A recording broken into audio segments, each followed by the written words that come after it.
یوں رگڑتے اس کو لگ جاتی ہے اور شخص قتل ہو جاتا ہے تو ینسب القتل الی من ربط یدہ بالسیف، من ربط یدہ بالسیف دون صاحب الید. تو یہاں پر سوال یہ ہے ٹھیک ہے کہ قاتل کون ہے، پھانسی کس کو آئے گی؟ یہ جس کا ہاتھ کہاں پر رہا تھا، یہ یا جس نے اس کے ہاتھ میں تلوار دی ہے؟ جس نے تلوار دی. تو یہ ہے لیکن ہاں تو اس سے اوپر لیکن اس کو یہ تو مجبور ہے نا بیچارہ. تو مصنف یہاں پہ فرماتے ہیں کہ بھائی وہ تو اس کا ہاتھ جو ہے نا مرتعش تھا.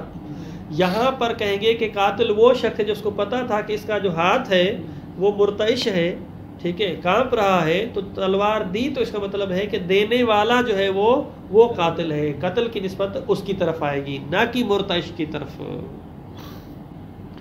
وَيُنْسَبُ الْقَتْلُ إِلَى مَنْ رَبَطَ يَدَهُ بِسَيْفٍ دُونَ صَاحِبِ الْيَدِ، اس ہاتھ والے شخص کی طرف جو ہے نا وہ نسبت نہیں ہوگی. الَّذِي كَانَ مَسْلُوبُ الْقُدْرَةِ فِي حِفْظِ يَدِهِ، اپنے ہاتھ کو تو بیچارہ وہ محفوظ کر ہی نہیں سکتا تھا، اس کے اندر قدرت ہی نہیں ہے کہ روک سکے، اس کا ہاتھ تو ہل رہا ہے یوں کر کے سر. فَهَذَا مِثَالٌ لِمَا يَتَبَنَّاهُ الْجَبَرِ فِي أَفْعَالِ الْإِنسَانِ. کہتے ہیں کہ یہ جو جبر والے حضرات ہیں نا، اپنے نظریہ جبر کو ثابت کرنے کے لیے یہ مثال پیش کرتے ہیں. کہتے ہیں انسان کے پاس قدرت ہی نہیں ہے، انسان بالکل اسی طرح جس طرح جنم مرتعش ہوتا ہے. اب خدا نے اس کو قدرت دی ہے تو سارے کے سارے افعال کس کے ہو گئے؟ خدا کے ہو گئے. جبر والے حضرات اس مثال کو پیش کرتے ہیں انسان بالکل اسی طرح ہے، مرتعش الید ہے، اس کے پاس کوئی اپنی قدرت نہیں ہے کیونکہ فاقد القدرت ہے. واضح ہے. وَلَوْ فَرَضْنَا أَنَّ رَجُلًا أَعْطَى سَيْفًا، دوسری مثال یہ ہے کہ ہم فرض کرتے ہیں کہ ایک شخص نے تلوار دی دوسرے شخص کو. کس کو دی؟ لِمَنْ يَمْلِكُ حَرْكَةَ يَدِهِ، اس کو دی کہ جو مالک ہے کہ اس کے ہاتھ میں قدرت ہے، ٹھیک. وَتَنْفِيذُ إِرَادَتِهِ، اور اپنے ارادے کو نافذ کر سکتا ہے، یعنی اس کا ہاتھ صحیح و سالم ہے، قدرت اس کے ہاتھ میں ہے، جب چاہے ہاتھ کو جو ہے وہ حرکت دے سکتا ہے. فَقَتَلَ هُوَ بِهِ رَجُلًا، اس تلوار کے ذریعے یہ شخص دوسرا جو ہے وہ قتل کرتا ہے کس کو؟ دوسرے بندے کو. یعنی فرق کریں کہ زید نے تلوار دی کس کو؟ بکر کو، اور بکر صاحب قدرت ہے. بکر نے کس کو قتل کر دیا؟ عثمان کو قتل کر دیا، ٹھیک. بکر نے تلوار دی عمر کو اور عمر نے کس کو قتل کر دیا؟ عثمان کو. تو اب قاتل جو ہے نا وہ بکر ہے یا عمر ہے؟ مقتول تو جو ہے عثمان ہے. کہتے ہیں فَالْأَمْرُ عَلَى الْعَكْسِ، امر یہاں پہ عکس ہو جائے گا. فَالْقَتْلُ يُنْسَبُ إِلَى الْمُبَاشِرِ، یہاں پہ قاتل کون شمار ہوگا؟ وہ جس نے قتل کیا ہے. عمر جو ہے نا وہ یہاں پہ قاتل شمار ہوگا. دون من اعطا، جس نے یہ تلوار اسے دی ہے وہ قاتل شمار نہیں ہوگا.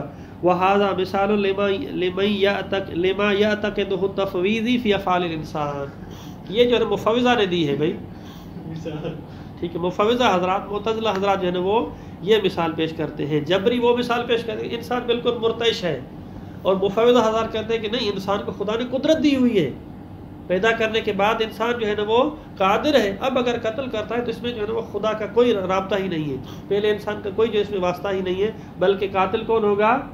یہ شخص جس نے قتل کیا ہے، سارا کا سارا کھاتا جو ہے نا وہ اس کے ذمے ہوگا. اچھا تیسرا جو ہے وہ تیسرا، ٹھیک ہے، تیسری مثال الامر بین الامرین کی. ہمارے پاس ٹائم ہے؟ ہاں انشاءاللہ، ہاں ٹائم ہے ہمارے پاس. یہ اس کو پڑھ لیتے ہیں. یہ شخص ہے وہ مشلول الید ہے، ٹھیک ہے. وہ جس طرح اس کا بازو یوں لٹکا ہوا ہے، اس کے بالکل ہاتھ میں جو ہے نا وہ قدرت ہی نہیں ہے، ہاتھ جو ہے نا وہ لٹکا ہوا ہے. ڈاکٹر آتا ہے، ٹھیک ہے، یا مثال کے طور پہ جو ہے نا وہ ایک ایسا سسٹم بناتے ہیں کہ اس میں یہاں پہ راڈ لگا دیتے ہیں، تار لگا دیتے ہیں، اس طرح جو ہے نا وہ جیسے وہ وائرنگ اس میں کی. آپ مثلا روبوٹ کی مثال لیتے ہیں، روبوٹ بیچارہ یوں ہے، لیکن اس میں جو ہے نا وہ جب تار لگا دی تو اس کا ہاتھ کام کر رہا ہے، یوں یوں ادھر مارو ادھر مارو، یوں کرو وہ کرو ادھر کرو، جو ہے اس طرح کر کے، ٹھیک ہے، اس طرح کر کے. اس کو سمجھنے سے پہلے ایک جو ہے نا وہ میں تھوڑا سا آپ کو ایک مثال کے طور پہ جو ہے نا وہ میں کلینی کا ہاتھ پکڑتا ہوں، یوں ہاتھ پکڑا میں نے یوں کر کے، ٹھیک ہے، یوں پکڑ کر کے میں نے آگے کربلائی کو زور سے یوں لگایا. ہاتھ میں نے پکڑا ہوا ہے، کس کا ہاتھ پکڑا ہے میں نے؟ کلینی صاحب کا، ٹھیک ہے، اور لگا دیا کس کو؟ کربلائی کو. تو کربلائی کہیں گے جو ہے نا وہ کلینی کو، آپ نے بھائی مجھے کیوں مارا؟ تو کہیں گے بھائی میں نے تو نہیں مارا. آپ وہ مجھے کہ بھائی آپ نے کیوں مارا؟ میں نے کہا ہاتھ میرا تو نہیں ہے. ہاتھ اس کا تھا، طاقت کس کی تھی؟ میری تھی. تو یہاں پر سوال ہے کہ یہ کیا ہے؟ بات واضح ہوئی یہاں پہ؟ جی. مشلول الید ہے، مشلول الید ہے، اس کو طاقت دی ہے کس کی طرف سے؟ تار، خد میرے ساتھ ہے، تار کہربائی کے ذریعے پاور اس کو دیا گیا ہے. اب جب وہ استعمال کرتا ہے اس ہاتھ کو، ٹھیک ہے، یہ تو میں نے ایک لطیفہ سنا ہے، اب جب اس ہاتھ کو استعمال کرتا ہے اور اس کو مارتا ہے، قتل کرتا ہے، تو یہاں پر قاتل کون ہے؟ یہاں پر فعل جو ہے وہ کس کا شمار ہوگا؟ کہتے ہیں چونکہ مباشرتاً ہاتھ کس کا استعمال ہوا ہے؟ کس نے استعمال کیا ہے؟ اس شخص نے استعمال کیا ہے، تو لہذا فعل کس کا ہوگا؟ اسی شخص کا ہوگا. لیکن اگر یہ قدرت اس کے ہاتھ میں نہ ہوتی، وہ شل ہوتا، تو یہ فعل انجام دے سکتا تھا؟ نہیں دے سکتا تھا نا، مشلول تھا، ہاتھ اٹھا ہی نہیں سکتا تھا. تو پھر ثانیاً یہ فعل کس کا شمار ہوگا؟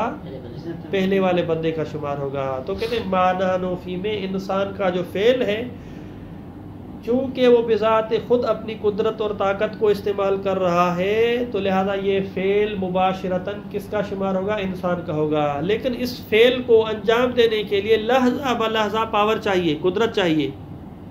وہ کس نے عطا کی ہے؟ اللہ نے عطا کی ہے. تو لہذا بعد میں اس کے ورا میں کس کا فعل شمار ہوگا؟ خدا کا فعل شمار ہوگا. تو من جہتن عبد کا فعل ہے، اور من جہتن جو ہے وہ کس کا فعل ہے؟ اللہ کا فعل ہے. اس کو کہتے ہیں الامر بین الامرین. آپ اگر مثال کے طور پہ کہیں گئے ہو، جو وزٹنگ پلیس ہوتی ہیں، تو وہاں پہ ایک جو ہے نا وہ بچوں کے لیے بنائی ہوتی ہے گاڑیاں، ٹھیک ہے، الیکٹرک کار جو ہے نا وہ ہوتی ہے، بجلی سے چلتی ہے. اس کے اسٹرنگ کا جو سسٹم ہے، ہم گئے تھے کراچی میں، تو پھر جو ہے نا وہ ہم نے اپنی چھوٹی بچی کو بٹھایا تھا، تو وہ اسٹرنگ کا جو سسٹم ہے آپ کے ہاتھ میں ہوتے ہیں، ادھر لے جائیں ادھر لے جائیں. اس گاڑی کو لگائیں، وہ ایکسیڈنٹ بھی کرواتے ہیں، زور سے لگاتے ہیں، وہ مذاق کرتے ہیں. اس گاڑی کو جا کے لگایا، اس گاڑی کو جا کے لگایا، اس گاڑی کو جا کے لگایا، یا سیدھے آپ دور دور گھومیں، وہ آپ کے ہاتھ میں ہوتا ہے. لیکن وہ جو چل رہی ہوتی ہے، پاور جو ہوتا ہے، وہ آپ کے ہاتھ میں نہیں ہوتا ہے، وہ جو ہے نا بجلی پر ہوتا ہے وہاں پہ. یعنی اگر وہ بٹن بند کر دیں تو آپ کی گاڑی نہیں چل سکتی. واضح ہے؟ تو لہٰذا یہ آپ کے ہاتھ میں ہے کہ گاڑی کو ادھر لے جائیں، گاڑی کو ادھر لے جائیں، گاڑی کو ادھر لے جائیں، یہ آپ کا فعل ہے. لہٰذا اگر آپ کسی گاڑی کو لگاتے ہیں تو آپ کا ہوگا. لیکن چونکہ وہ پاور کہاں سے آ رہا ہے؟ اسی کو پاور ہاؤس سے آ رہا ہے، تو لہٰذا یہ بالسبب جو ہے وہ بالبرا ان کا فعل بھی شمار ہوگا. بالکل اس طرح ٹرین کی مثال ہے، جو بجلی پہ ٹرین چلتی ہے، تو ڈرائیور کے ہاتھ میں ہوتا ہے کہ اس کو اس ٹریک پہ لے جائے، اس ٹریک پہ لے جائے. لیکن یہ صرف ڈرائیور جو ہے نا وہ ادھر ادھر لے جانے میں ہے. لیکن پاور کہاں سے آ رہی ہے؟ بجلی سے جو ہے نا وہ، یہ جو اس کے اوپر جو قوت ہے وہ اس سے ہے. تو لہذا الامر بین الامرین کا مطلب یہ ہے کہ انسان نہ کہ مجبور محض ہے کہ اپنے فعل کو اپنی مرضی سے انجام نہیں دے سکتا، اور نہ ہی مستقل ہے کہ بھئی اس کو جو ہے نا وہ خدا نے آزاد چھوڑ دیا، خدا کا محتاج نہیں ہے، بلکہ لحظہ بے لحظہ جو ہے نا اس فعل میں خدا کا محتاج ہے. اگر وہاں سے کنیکشن کو ختم کر دیا جائے تو پھر یہ انجام نہیں دے سکتا. دیکھیں جو ہے نا اس کو جو ہے جی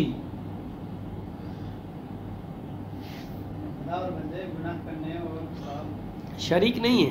اب ہم نے مثال دی اس گاڑی والے کی کہ بھئی آپ کو گاڑی دی ہے تاکہ آپ چلائیں، گھومیں. اب اگر جا کے کسی کو لگاتا ہے تو اس میں پاور والوں کا تو کوئی قصور نہیں ہے کہ آپ کو دیے کہ بھئی گاڑی چلائیں صحیح اچھے طریقے سے. اگر لگاتے ہیں تو اس میں اس کا قصور نہیں ہے، قدرت دینے والے کا قصور نہیں ہے. اس کا کام ہے فقط قدرت دینا ہے، قدرت دینا ہے، کرنا ہمارا ہے. ہم پھر اسے سیدھے رستے میں چلا کر استعمال کریں یا اسے گاڑی میں، جس طرح گاڑی کی مثال دے رہے ہیں، گاڑی میں مارتے پھریں. قدرت دینے کے بعد ایک اور جو چیز جس سے آپ کا اشکال حل ہو جائے گا، چونکہ وہ کل پرسوں کے درس میں آئے گی، اس وجہ سے میں مستعجلاً بیان کر رہا ہوں. قدرت دینے کے بعد آپ کو مختار بنایا ہے سزا اور جزا کے لیے، جنت اور جہنم کے لیے. کیا کیا؟ آپ کو مختار کیا ہے کہ یہ میں نے آپ کو قدرت دی ہے، مجھے پتہ ہے کہ آپ غلط طریقے سے اگر استعمال کریں، میں چاہوں تو آپ کو گناہ سے روک کے آپ کی قدرت کو سلب کر سکتا ہوں. مثلا وہ شخص دیکھ رہا ہے کہ یہ شخص کو گاڑی کو لگانے جا رہا ہے، تو ادھر بٹن بند کر سکتا ہے، تاکہ اس کو نہ لگائے، لیکن وہ کہتا ہے کہ نہیں بھائی میں نے اس کو آزاد چھوڑا ہے تاکہ دیکھے کہ کون سا کام کر رہا ہے، تاکہ کل جنت کا مستحق ہوتا ہے یا جہنم کا مستحق ہوتا ہے، میری قدرت کو کہاں پہ استعمال کر رہا ہے، میں نے مختار چھوڑا ہے. واضح ہے. تو اس وجہ سے ایسا نہیں کہ خدا اس کے ساتھ شریک ہے، اختیار قدرت دینے کے بعد اس کو مختار بنایا ہے کہ یہ اچھا طریقہ ہے، یہ اچھا راستہ ہے، یہ جنت کا راستہ ہے، اس کو انتخاب کریں، یا یہ جو ہے نا وہ جہنم کا راستہ ہے، آپ کو اختیار ہے. خدا جو ہے نا جو قرآن مجید میں اگر ہم چاہتے تو وہ یہ نہ کرتے، ہم چاہتے تو یہ نہ کرتے، اس مورد میں ہے، کیونکہ پاور اور بٹن ہمارے ہاتھ میں، اگر ہم چاہتے تو یہ گناہ نہ کر سکتے تھے، لیکن ہم نے جو ہے نا وہ انسان کو امتحان کے لیے، آزمائش کے لیے، جنت اور جہنم کے فیصلے کے لیے قدرت دینے کے بعد آزاد چھوڑا ہے. گناہ کر رہا ہے پھر بھی ہم اسے روک نہیں رہے، کیونکہ ہم نے اس کو مختار چھوڑا. ابھی آپ کی مرضی ہے. واضح ہے. اس اعتبار سے یعنی نہ کہ خدا راضی ہے اس کے گناہ پر، خدا نے اس کو اختیار دیا ہے.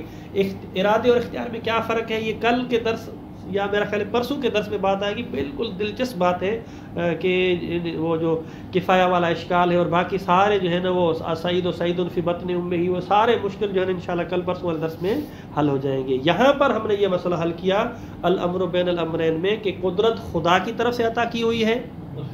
ٹھیک ہے. اس وجہ سے آپ تفویض کا نظریہ باطل ہو جاتا ہے کہ انسان مستقل ہے، اور یہ جو قدرت عطا کی ہے اس کو استعمال کا اختیار خدا نے انسان کو دیا ہے، اس کا ایک اپنا اثر ہے، لہذا اس کی مرضی ہے کہ گناہ کرے یا ثواب کرے. اس سے جو ہے نا وہ جبر والے نظریے کی تردید ہو جاتی ہے، جبر والا نظریہ جو ہے نا وہ رد ہو جاتا ہے. تو من جہت انسان جو ہے نا لا جبر کہ فعل میں مجبور نہیں ہے، لا تفویض مستقل نہیں ہے. تو لہذا یہ اصل تشریح ہے، توضیح ہے کس کی؟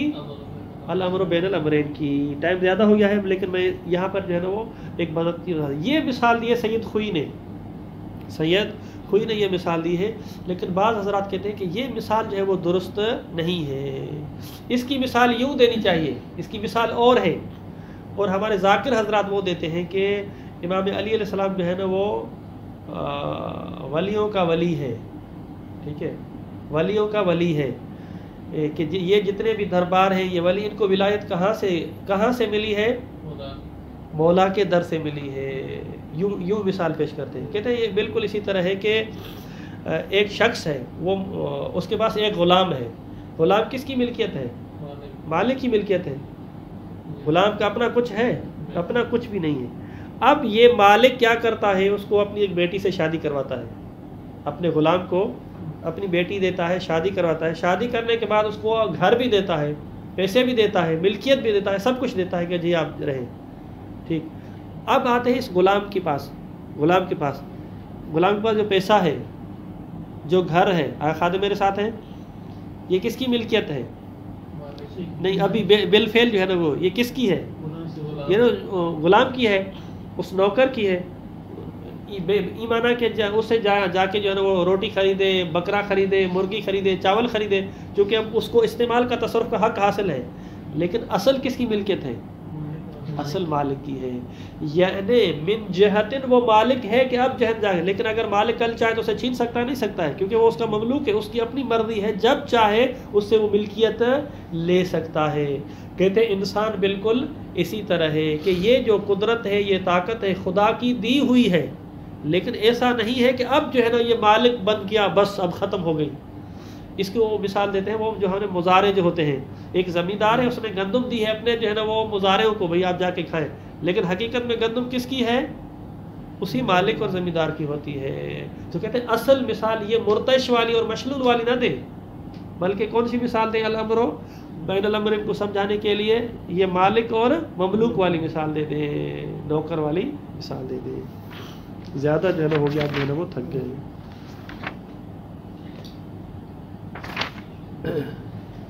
چلے اس کو تکمیل جو ہے نا وہ کل کریں گے. صلی اللہ علیہ محمد وآلہ الطاہرین. جی اب آپ سوال کر سکتے ہیں. یہ جو ہم یہی بات ہے مصنف تھے وہ